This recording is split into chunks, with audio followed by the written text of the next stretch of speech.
Kita bahas yang pacaran dulu. Kita bahas yang pacaran dulu. Sebenarnya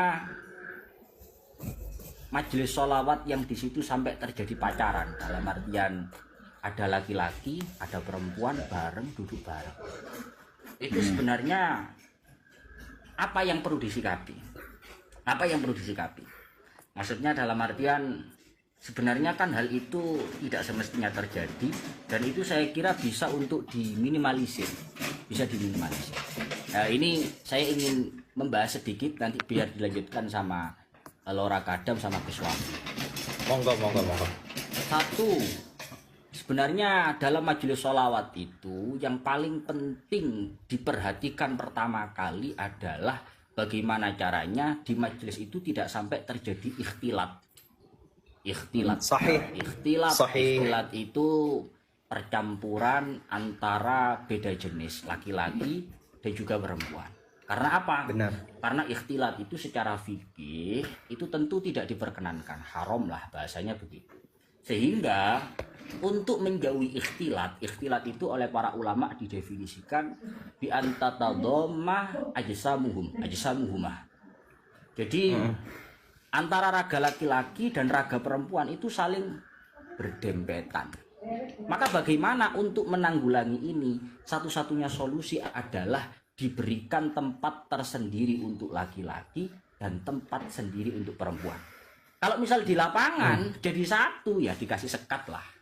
Jangan sampai pintu masuk laki-laki, pintu masuk perempuan itu jadi satu. Wah, itu pasti ketemu. Pasti. Benar. Andai kata nggak kenal pun nanti kenalan di jalan jadinya itu. Nggak beres itu. Makanya ini perlu pengalaman kayaknya ini. pengalaman. Jadi perlu menanggulanginya dengan cara itu tadi. Dikasih jalan masing-masing. Jadi ada sekat yang betul memang yang laki-laki lewat sini, yang cewek lewat sini. Dan itu harus dipantau. Dipantau. Artinya panitia yang mengadakan, panitia yang mengadakan itu memang betul-betul ngontrol. Karena yang video saya lihat sama Lora Kadam Siddiq sama Gus Wafi ini, saya lihat itu majelisnya seorang ulama, saya bilang ulama saja. Yang itu sudah memberikan himbauan untuk masing-masing, cowok sendiri, cewek sendiri. Tapi pada kenyataannya kok ada itu loh. Laki-laki sama cewek kok bareng. Itu mungkin karena kelalaian panitia tidak memantau masuknya laki-laki sama perempuan, sehingga tetap ada. Itu dari saya pribadi, untuk masalah percampuran lawan jenis itu sebaiknya dihindari dengan cara memisahkan masing-masing, baik laki-laki maupun perempuan. Itu dari saya. Mungkin lanjut Lora Kadam Siddiq atau Gus Wafi, monggo dimangkaaken, waktu dan tempat dipersilahkan. Monggo Gus Wafi duluan. Lanjut, Lora. Lanjut. Saya terakhir aja. Oke. Siap. Sebelumnya alhamdulillah wassalatu wassalamu ala rasulillah amma ba'd. Ini yang dibahas dari sisi pacarannya ya. Apa bebas? Apa yang mana? Bebas, baik ya, mengalir aja. Baik sama-samanya. Pokoknya yang masalah perempuan sama laki-laki itu orang. Benar. Jadi begini, pemimpin majelis yang mengadakan majelis atau bahkan yang mengisi majelis, ya, sebentar Lora, itu memiliki kalian yang mau nge-share video ini, mumpung Bang Kadam bahas ini, tapi ini tidak dalam rangka kebencian. Di report nggak apa-apa untuk apa ya istilahnya, biar teman-teman yang semangat sholawatnya sudah besar, biar semuanya ini bisa dilakukan bareng-bareng. Itu seperti itu maksud saya. Tidak ada kebencian sama sekali. Monggo Lora Kadam lagi. Oke, bismillah. Jadi panitia, pemimpin acara atau bahkan pengisi acara majelis-majelis sholawatan yang seperti itu ikut bertanggung jawab di hadapan Allah Subhanahu wa Ta'ala andai kata mereka tidak betul-betul menjaga keadaan kondusivitas pelaksanaan syariat dalam acara-acara seperti itu. Betul sekali. Jadi, andai kata panitia sudah berusaha sepenuhnya, sang pengisi acara itu sudah berusaha sepenuhnya, kemudian tahu-tahu di belakang ada yang jebol, maka urusan ditanggung masing-masing.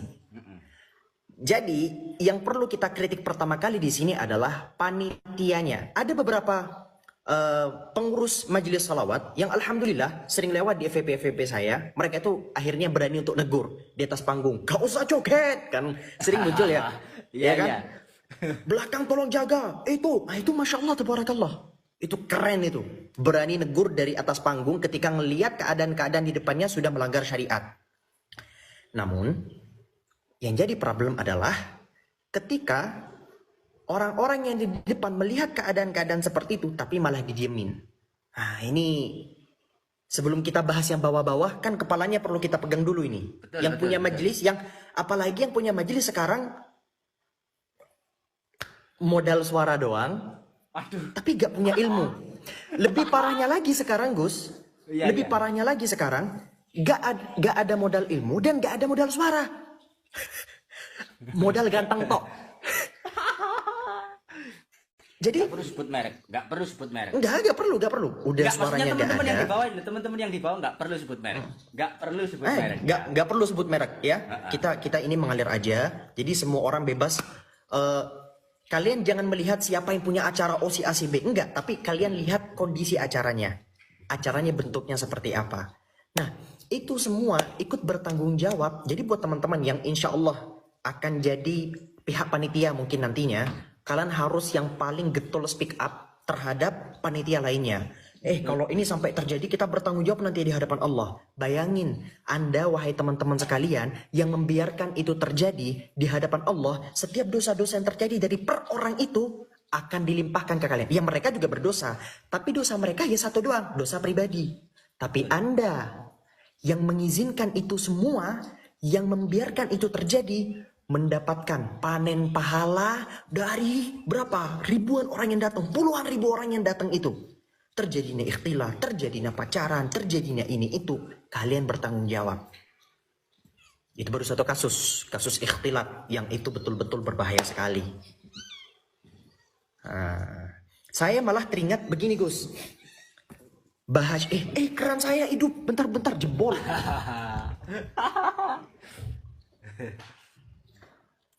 Gus Wafi kapan-kapan jumpa offline sama Lora juga. Kapan? Siap, aman. Lora Aman, Kadam Ustaz. ini posisinya sekarang Sudah. ada di Cianjur. Oh, Mondok di tempatnya Syekh Mustafa Abdul Nabi yang namanya agak kontroversial, Abdul Nabi. Bukan Iya. Abdu Iya. terus lafadz Jalalah atau Asmaul Husna, tapi Abdul Nabi. Katanya Lora Kadam bilang ke saya, ai khodimun Nabi. Masya Allah. Mantap, mantap, mantap. Ini ada yang komen, opo to Kang nyari pasar kah? Pasar Nyari saya udah pasar. banyak. Iya, biasa aja. Jadi begini, saya tuh teringat sama kitabnya Mbah Hashim. Mbah Hashim itu punya satu kitab, At-Tanbihat Al-Wajibat Liman Yasna'ul Maulid Bil Munkarat. Ini kitabnya jujur saya ketika baca kitab ini, kitabnya tipis banget. Ini kalau sama covernya sama ininya di PDF saya itu cuma 60 halaman doang. Kayaknya 60 Lora halaman ya, doang. habis kirim-kiriman video langsung cari kitab yang pas dengan itu. Enggak. Ini kitab sudah lama, sudah saya baca bareng kawan-kawan waktu itu. Satu majelis selesai hatam. Cuma 60 halaman doang. Itu pun tulisannya gede-gede. Ya tulisan-tulisan yang gede banget. Jadi di muqaddimahnya beliau bilang begini. قد رأيت في ليلة الاثنين الخامس والعشرين من شهر ربيع الأول من شهور السنة الخامسة والخمسين بعد intinya begitu أناسا من طلبة العلم في بعض المعاهد الدينية يعملون الاجتماع باسم المولد. Suatu hari saya pernah datang ke perkumpulan manusia-manusia dari pondok pesantren lah bahasa beliau begitu. Mereka mengadakan sebuah perkumpulan yang mereka sebut sebagai maulid. Oke, bahasanya maulid. Wa ahdaru lidzalika alatil malahi. Oke. Kemudian mereka menghadirkan alatul malahi. Alatul malahi alat-alat musik yang sebagainya begitu. Kemudian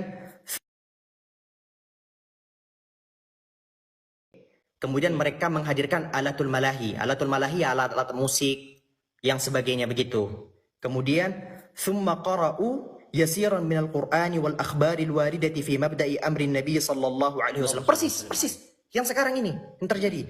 Kemudian ada pelaksanaan pembacaan ayat Al-Qur'an, kemudian pembacaan hadis-hadis ya Nabi sallallahu alaihi wasallam, wa ma waqa'a fi maulidihi min al-ayati wa ma ba'dahu min siyarihi al-mubarakat. Kemudian membacakan sedikit cerita ya tentang Rasulullah sallallahu alaihi wasallam dari sirah-sirahnya yang begitu berkahnya luar biasa. Itu bagus. Cuman apa yang dikritik sama Mbah Hashim? Thumma syara'u fil munkarat. Tapi kegiatan-kegiatan tadi itu akhirnya dikasih hal-hal yang mungkar. Di antaranya apa? Ini agak sedikit kontroversial bahasan beliau. Beliau mengkategorikan salah satu yang dianggap mungkar adalah apa? Mithlut tadarub wat tadafu' al-musamma indahum bi pencaan atau boxing. Zaman dulu ini ya, di zaman Mbah Hashim ini ya. Tapi terlepas dari itu semua, yang lebih parah setelahnya, yang menurut saya relate banget dengan apa yang terjadi sekarang. Yang tadi gak usah diterjemahin ya. Wadarbid dufuf. Ketepang-ketepung. Di acara-acara tadi ada ketepang-ketepung. Kullu dhalika bihuduri niswatin ajnabiyatin qaribatin minhum mushrifatin alaihim. Acara-acara kegiatan-kegiatan seperti itu menghadirkan perkumpulan para wanita-wanita, kemudian wal musiki, ada musiknya, wasetrik, saya gak tahu apa ini setrik yang dimaksud sama beliau. Wal la'ibi bima yushbihul qimara wajtima'i wajtima'ir rijali ma'an nisa'i mukhtalitatin wa mushrifatin warraqsi warraqsi wal istighraqi fil lahwi wad dhahiki wartifa'il aswati was siyah fil masjid bla bla bla ya. Yang beliau kritik waktu itu sebenarnya bukan maulidnya, tapi pelaksanaan yang terjadi di maulidnya. Siapa ini yang tahu? Mbah Hashim, pendiri Nahdlatul Ulama. Beliau tidak mengkritik maulidnya. Yang beliau kritik waktu itu adalah apa? Pelaksanaan yang ada di maulid. Apa saja salah satu bentuk yang beliau kritik? Yang pertama, kumpulnya laki-laki perempuan mukhtalitat. Terus wartifa'il aswati was-siyahi fil masjid. Teriak-teriakan dalam masjid. Acara salawatan diadain di dalam masjid, teriak-teriak. Histeris. Kemudian histeris. Apalagi ngelihat Gusnya yang ganteng itu kan ya. Sudah cukup. Iya. Warraksi, ada joget-jogetnya.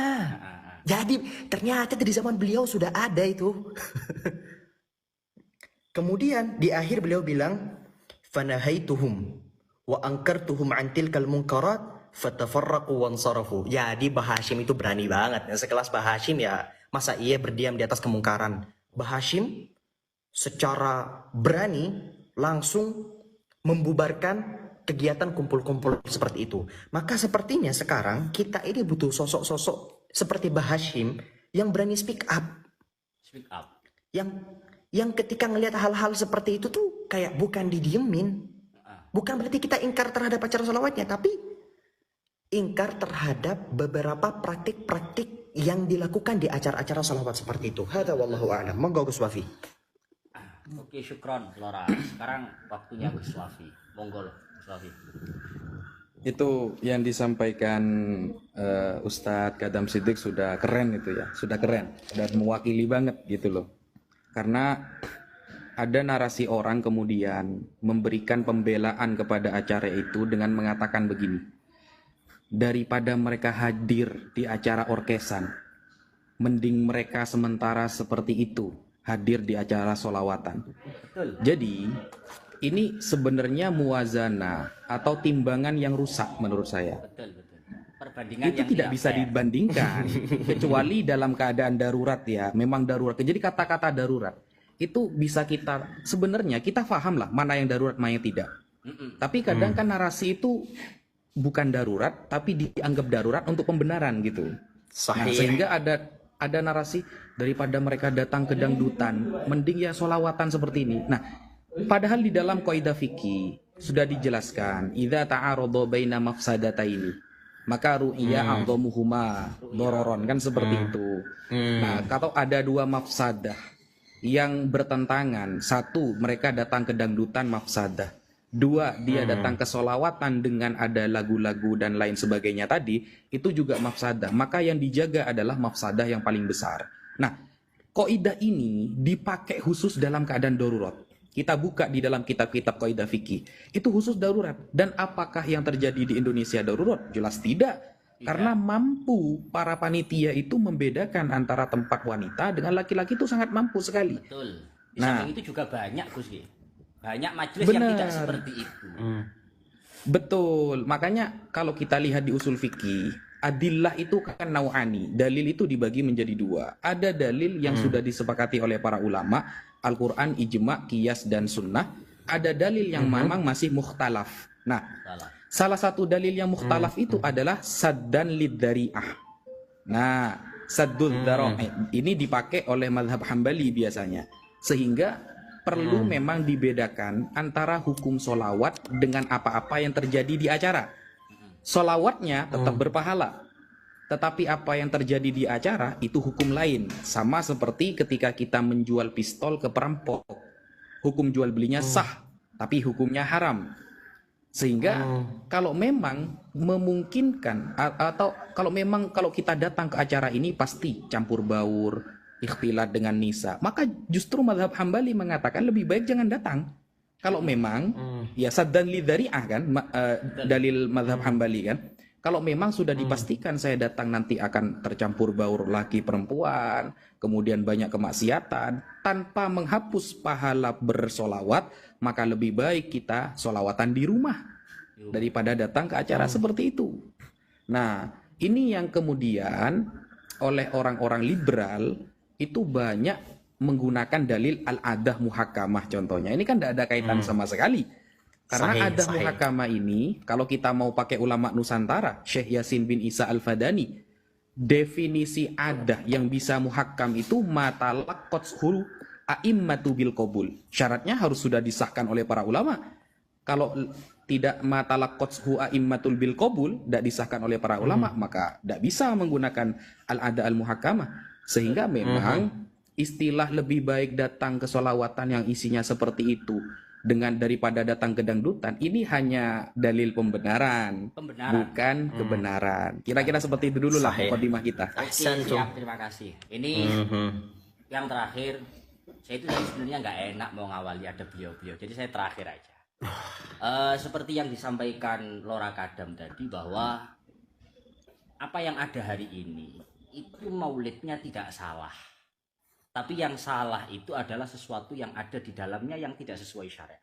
Di dalam satu kitab Al-Hawi lil Fatawanya Imam Suyuti, beliau itu menuturkan wahasilu ma dzakarahu annahu lam yudhamma al-maulid bal dhumma ma yahtawi atau ma yuhtawa alaihi minal muharramati wal munkarati. Jadi apa praktek-praktek hari ini yang ada itu semuanya yang buruk bukan maulidnya, yang buruk bukan majelis sholawatnya, yang buruk bukan majelis pengajiannya, semuanya itu baik. Tapi yang perlu untuk kita komentari yang tidak baik adalah ma yahtawi alaihi minal muharramati wal munkarat. Apa-apa yang ada di dalamnya yang tidak sesuai syariat, yang itu mungkar secara syariat. Lasna nungkiru al-maulid walakinna nungkiru ma yahtawi alaihi al-maulid minal munkarat wal muharramat. Bukan maulidnya yang salah, tapi apa-apa yang ada di dalamnya. Dan tadi Gus Wafi sudah menyampaikan bahwa ada pun komentar orang-orang yang mengatakan orang-orang itu datang ke majelis saja sudah baik, karena mereka itu kalau nggak majelisan biasanya minum-minum, biasanya seperti ini, biasanya seperti ini. Seperti kata Gus Wafi tadi, itu adalah pembenaran. Dalam artian orang itu kalau mau membandingkan harus fair. Harus fair. Ya. Artinya begini, baik mana orang sholawat dengan joget-joget, dengan pacaran, dengan sholawat yang tanpa joget-joget, dengan tanpa pacaran. Ya tentu baik sholawat yang tanpa joget-joget, tanpa pacaran. Itu namanya fair mukabalahnya. Tapi adil, kalau mukabalahnya adil. begini, adil maksud saya itu. Tapi kalau begini, lebih baik mana dia datang ke dangdutan, dia datang ke karaoke, dia datang ke taman pacaran, atau dia datang ke majelis meskipun ketemuan sama cewek dan lain. Ini nggak fair namanya. Karena apa? Dalam kondisi normal seperti di Indonesia ini, Artinya kondisi normal itu dalam artian masih ada opsi lain kok, majelis-majelis lain yang tidak ada seperti itu masih banyak. Kemudian apa namanya itu, kita tertibkan juga bisa, sehingga nggak ada istilah darurat. Ketika tidak ada istilah darurat, maka perbandingannya harus fair. Lebih baik mana? Sholawat dengan tertib, tanpa ada mungkarat, tanpa ada keharaman, daripada apa namanya maulid, pengajian yang di situ ada muharamat. Itu yang fair maksud saya. Yang kedua, yang ingin saya sampaikan itu dawuh dari satu ulama yang mengatakan demikian. Berarti kalau begitu, lebih baik dibubarkan saja majelis pengajiannya. Berarti lebih baik dibuyarkan saja majelis sholawatnya. Yo enggak, tidak seperti itu. Salah itu. Karena apa? Justru keberadaan maulid hari ini, keberadaan majelis sholawat hari ini didahulukan oleh para ulama. Innal ihtifala bidzikril maulid an-nabawi syarif asbaha wajiban asasiyan limuwajahati ma ustujidda minal ihtifalat ad-dharra fi hadhil ayyam. Justru keberadaan majelis sholawat, mengadakan majelis pengajian, mengadakan majelis sholawat itu hari ini menjadi asbaha wajiban asasiyan, menjadi satu kewajiban yang harus kita adakan. Karena apa? Untuk muwajahah, untuk melawan, untuk membandingi al-ihtifalat ad-dharra fi hadhil ayyam. Untuk membandingi, untuk melawan majelis-majelis perkumpulan-perkumpulan yang tidak baik hari ini. Ada dangdutan yang dulu tidak pernah sepi, tidak ada pernah lawannya. Hari ini majelis sholawat mampu menandingi yang namanya perkumpulan dangdutan itu. Dulu mungkin orang itu tampil joget-joget di dangdutan, di konser, itu jauh lebih ramai daripada majelisan. Hari ini majelisan mampu untuk menandingi itu semua. Itu sudah baik. Hanya saja apa-apa yang tidak baik di dalamnya semestinya untuk ditata kembali. Sebagaimana disampaikan oleh Pak Husain tadi dan juga Gus Wafi, bahwa yang berkewajiban pertama adalah roi, pemimpinnya. Ibarat yang punya majelis. Ibarat ya yang di atas panggung itulah, yang pegang mic paling kuat itu ya itulah. Itu yang berkewajiban. Ya daripada nanti dimintai pertanggungjawaban, ya dimintai dulu sekarang diatur yang baik. Kalau sudah yang di depan ngontrol, memberikan himbauan, yang kedua tugas panitia. Karena mungkin yang di depan itu nggak bisa ngontrol 100% ngoten Gus Wafi sama Lora kan. Iya, Kan nggak bisa Mas. benar. Mosok tengah-tengah sholawatan ya Rabbi sholli ala Muhammad, mosok bengok-bengok kan nggak mungkin juga. Nggak bisa. Sehingga ya tugas panitia di tengah-tengah itu. Yang penting yang punya majelis sudah memberikan himbauan, kemudian panitia tidak lekang untuk apa istilahnya? Untuk memantau berjalannya acara mulai awal sampai akhir supaya tertib, tidak terjadi hal-hal yang tidak diinginkan. Itu. Kemudian siapa namanya Lora sama Gus Wafi. Mungkin tadi kan pembahasannya sekitar ini, sekitar audiens. Sekarang coba yang kita bahas itu sekitar arroinya, kepalanya ini. Contoh mawon itu mawon. Di antaranya lagu-lagu yang ya panjenengan semua tahu lah, lagu-lagunya yang pribun yang bagaimana yang ya begitulah. Karena sebenarnya diakui atau tidak ngeten Gus Wafi sama Lora kadang, audiens itu pingin joget, audiens itu kemudian tiba-tiba muncul joget-joget, itu karena pengaruh nada, itu karena pengaruh lagu. Lah ini pribun gitu. Sehingga kan ya memang sebelum kita itu ngomentari audiensnya apa kata kepalanya, memang kepalanya gimana ya, mosok yo sing ngarep sholawatan serius, ngaji serius, mosok yang bawa joget-joget kan juga nggak mungkin. Joget-joget itu karena yang atas mungkin bawahnya bagaimana. Itu maksud saya, kita sekarang mungkin menyikapi kepada apa namanya, pada yang di atas. Yang di atas itu maksudnya yang punya majelis, bukan mengomentari lebih tepatnya. Lebih tepatnya kita memberikan saran yang tepat itu seperti ini. Nah ini pertama, ini kalau ingin menyampaikan dulu, nanti dilanjut sama Lora sama Gus Wafi. Untuk masalah yang di depan, baik itu berkenaan masalah lagu, kan lagu ataupun apapun lah. Itu di dalam satu kitab Sayyid Ahmad Zaini Dahlan itu pernah ditanya demikian. Su'ila as-Sayyid Ahmad Zaini Dahlan Mufti Syafi'iyah bi Makkah an jama'atin yaqra'una maulidan nabi yatrabuna fi bil ghina wal alhan wat takassur khususan fil ash'ar wal qasaid al muta'alliqah bi janabi sallallahu alaihi wasallam Sallallahu wa alaihi yarfa'una aswatahum raf'an syadidan wa yamudduna, ini yang paling inti nih, wa Iya, yamudduna tadi. al maksur wa yuqassiruna al mamdud wa yaqifuna fi asna'il kalimat wa yaqta'una ba'dhan an ba'din kama fa'alu bimithli qawlihi asyraqal badru alaina yaquluna asyraqal badru. Ini memang ada alifnya di sini lafadznya itu. Jadi beliau itu Sayyid Ahmad Zaini Dahlan itu pernah satu ketika ditanya bagaimana pendapatnya Syekh Ahmad Zaini Dahlan, Sayyid Ahmad Zaini Dahlan berkenaan tentang jamaah sekelompok orang yang berkumpul membaca Maulid Nabi. Kemudian di situ saya langsung singkat saja. Mereka membaca tentang qasidah al-muta'alliqah bi janabi yang berhubungan dengan apa ya? Atau yang menerangkan tentang keagungan Nabi, ya, qasidah Maulid maksudnya.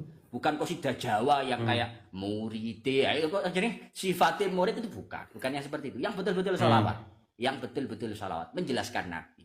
Lah, mereka ketika membaca itu sering yamudduna al-maksur wa yukassiruna al-mamdud. Yang pendek dibaca panjang, yang panjang dibaca pendek. Kemudian wa yaqifuna fi asna'il kalimat. Kalimat yang semestinya utuh, misal kalimat isim, kalimat fi'il, kalimat huruf, itu diputus di pertengahan sehingga maknanya pun jadi jauh.